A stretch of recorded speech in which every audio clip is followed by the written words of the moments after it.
Basándonos y siguiendo con el tema de la obesidad, ¿qué tipos de obesidad podemos hablar? Claro, la obesidad tiene muchos factores y como te decía ahorita, es una enfermedad muy compleja y se habla de que está la obesidad con una base endocrina, existe una obesidad con una base endocrina y hablamos de enfermedades endocrinas que llevan a la persona obesa, está la obesidad medicamentosa, cuando tomamos determinados medicamentos que nos llevan a aumentar de peso por necesidades o porque padecemos de otras condiciones que nos obligan a tomar esos medicamentos, la obesidad exógena, que es la más frecuente, es decir, que es la que se debe a una ingestión excesiva de nutrientes o de calorías y esa es la obesidad más frecuente y la que más se trata y la que se considera como factores de riesgo también, es una de las más importantes porque es la más frecuente, es la exógena, hablamos de la endocrina, de la genética, eh, hay muchas clasificaciones de la obesidad.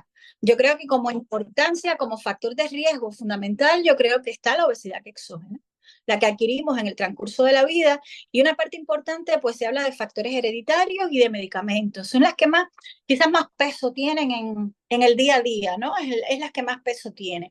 Medicamentos, por ejemplo, hablamos como el uso de esteroides. Hay personas que tienen que por ejemplo, tienen una artritis reumatoide y tienen que tomar esteroides de por vida, o son asmáticos y utilizan dosis altas de esteroides. Estas personas a lo largo del tiempo desarrollan una obesidad, que con determinadas características esa obesidad, pero que no deja de ser obesidad y no deja de constituir también un factor de riesgo para otras enfermedades. Entonces esas personas tienen que obligado a tomar esos medicamentos que los van a llevar a aumentar de peso. Hablamos de la genética, dicen algunos expertos que cuando uno de tus progenitores pues es obeso, el niño pues tiene un porciento muy alto de probabilidades de desarrollar obesidad en la edad adulta, que hoy por hoy se habla ya de la obesidad en la infancia y hay muchos, es un problema de los países, sobre todo de los países desarrollados, la obesidad infantil. La obesidad infantil es tan o más peligrosa como la obesidad del adulto, porque ese niño tiene muchos años de vida, todavía le quedan, y en la medida que sea más obeso, va a desarrollar más rápido enfermedades como la diabetes, por ejemplo. ¿Entiendes? Entonces se le da mucha importancia a la obesidad infantil hoy por hoy. Y se trata de inculcar en esos niños pues hábitos saludables para evitar que pues lleguen a ser adultos obesos y eso depende en parte de la familia, pero depende en parte también de los profesionales de la salud que vean esos niños. Entonces ya te digo, obesidad, la exógena es muy importante y se considera enfermedad, pero a la vez se considera factor de riesgo de enfermedades.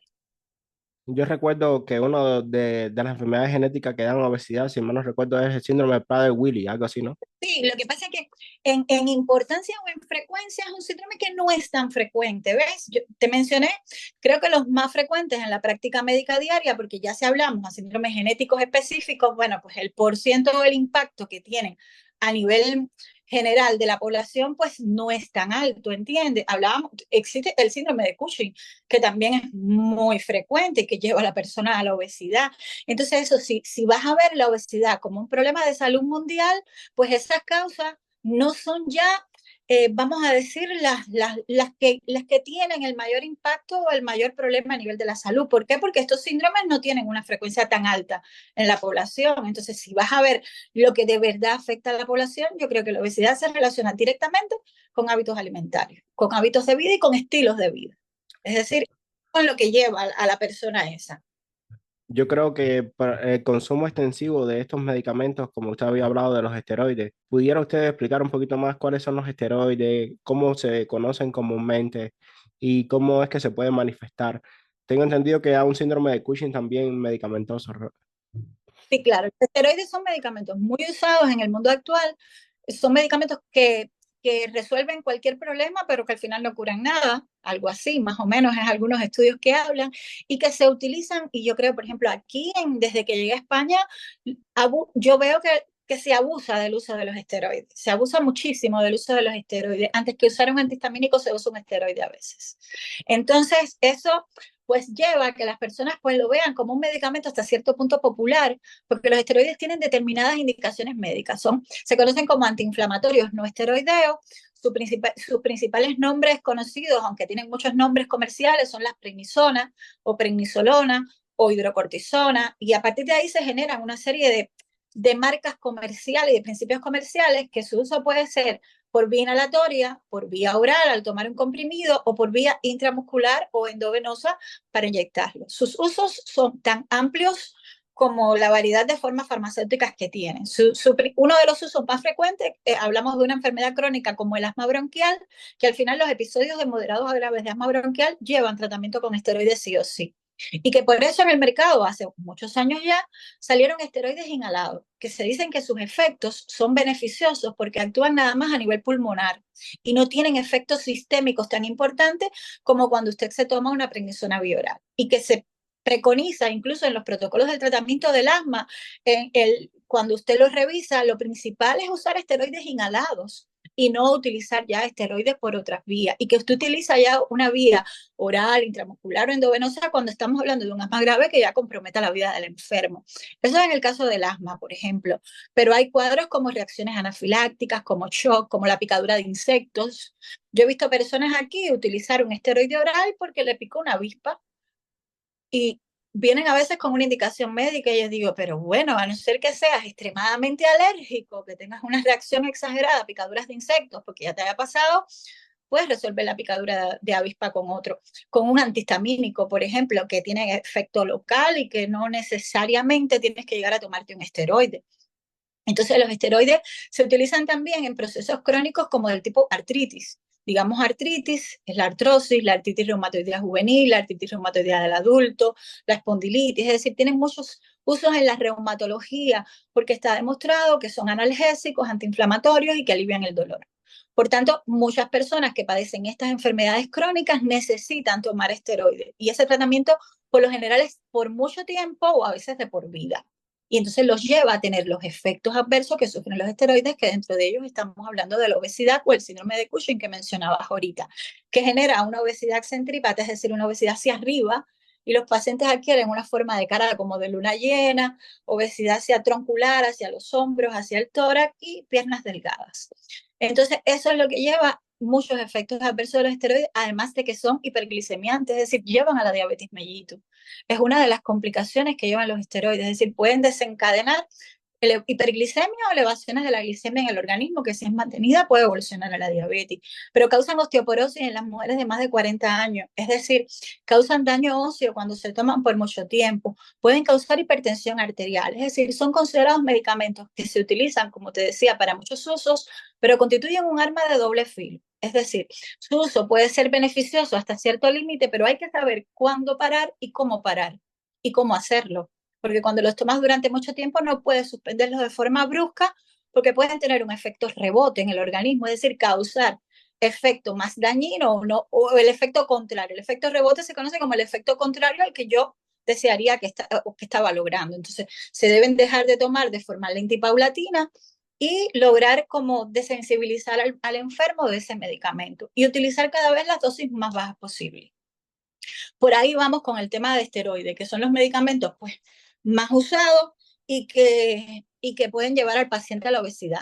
Pero hay otros medicamentos, por ejemplo, como los antidepresivos o los antipsicóticos, que muchas veces llevan a la persona también a desencadenar sensación de hambre y por tanto pues llevan a la persona a aumentar de peso, que también son comúnmente las enfermedades del trastorno del sistema nervioso central, pues llevan al uso de esteroides y por tanto pues las personas pueden aumentar de peso en exceso tomándolo. Los esteroides son muy frecuentes porque son medicamentos, como te dije ya, muy utilizados. Y los esteroides que se utilizan en vía cutánea, las cremas esteroideas, que hay personas que la usan mucho, ¿cuánto es la absorción de ellas? ¿Usted cree que también pudiera ocasionar estos efectos sistémicos? No, nunca van a ser los medicamentos. Yo te mencionaba los de vía inhalada. Los de vía inhalada, que se utilizan sobre todo en el asma, pues tienen un efecto muy local a nivel respiratorio y actúan a nivel de los pulmones. Y aunque se pueda absorber cierta cantidad, nunca van a llegar a generar igual que las cremas. Aquí se comercializan muchas cremas esteroideas, incluso combinaciones de ellas.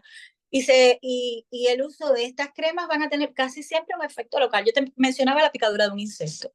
La picadura de un insecto es muy frecuente, por ejemplo, en un niño o un adulto joven puede generar una reacción cutánea importante, una inflamación, ardor, picor importante y el esteroide calmaría esa reacción. Su uso sería solo local, aplicado en la zona de la lesión y aunque se pueda absorber cierta cantidad de ese medicamento, nunca va a causar el daño o el efecto sistémico que pueda conllevar a tomarme por una picadura de una avispa 60 miligramos de prednisona por una semana. Ya te digo, entonces ya la respuesta sería muy diferente, ¿va? ¿Y cuál es el mecanismo de acción en el cuerpo de estos esteroides? Bueno, estos esteroides actúan a nivel de diferentes receptores que están distribuidos en el organismo, que tienen que ver, compiten a veces por sitios importantes que tienen que ver con las reacciones alérgicas, sobre todo las reacciones de sensibilidad alérgica, y se desencadenan. Por ejemplo, te mencionaba mucho, y me gusta mucho el uso de los esteroides inhalados en el tratamiento del asma. ¿Por qué? Porque el asma es una enfermedad crónica que se controla, se estabiliza, pero al final, a la larga, las personas, pues no podemos decir 100% que se les curó el asma, casi nunca. Y entonces, o en la mayoría de los casos, ¿no? Y entonces, el uso de esos esteroides inhalados actúan a nivel de los receptores que están a nivel pulmonar. Es decir, interactúan con los receptores a nivel pulmonar que tienen que ver con la inflamación y producen, es decir, desinflaman ese bronquio inflamado, que es lo que lleva a la obstrucción del asmático, y por tanto actúa ahí a nivel local, es decir, el efecto de ese medicamento lo tengo solo a nivel pulmonar y no lo tengo a nivel sistémico. Ya cuando yo lo ingiero en un comprimido a nivel sistémico, ya ese medicamento me actúa en esa zona del picor y de la inflamación que me causó esa avispa, pero me actúa a nivel de todo el cuerpo y depende del tiempo del uso y de la cantidad de veces que tenga que usarlo. Dígase un asmático que tiene, no sé, una crisis por mes, solo una crisis por mes, utiliza 12 meses del año, no es lo mismo utilizar un esteroide inhalado que solo actúe a nivel pulmonar que usar un esteroide sistémico que me va a causar todos los efectos adversos que pueda tener un medicamento como este a nivel sistémico. Entonces, si me preguntas ahora mismo, yo te diría, pues beneficioso siempre y cuando pueda evitar usar los sistémicos, los evito por encima de los que tienen un efecto local o los que tienen un efecto solo a nivel de la piel, por ejemplo. Entonces, su efecto sería muy beneficioso y sería muy importante usarlo, pero en dependencia de la situación. Ya te digo, hay que individualizar al paciente.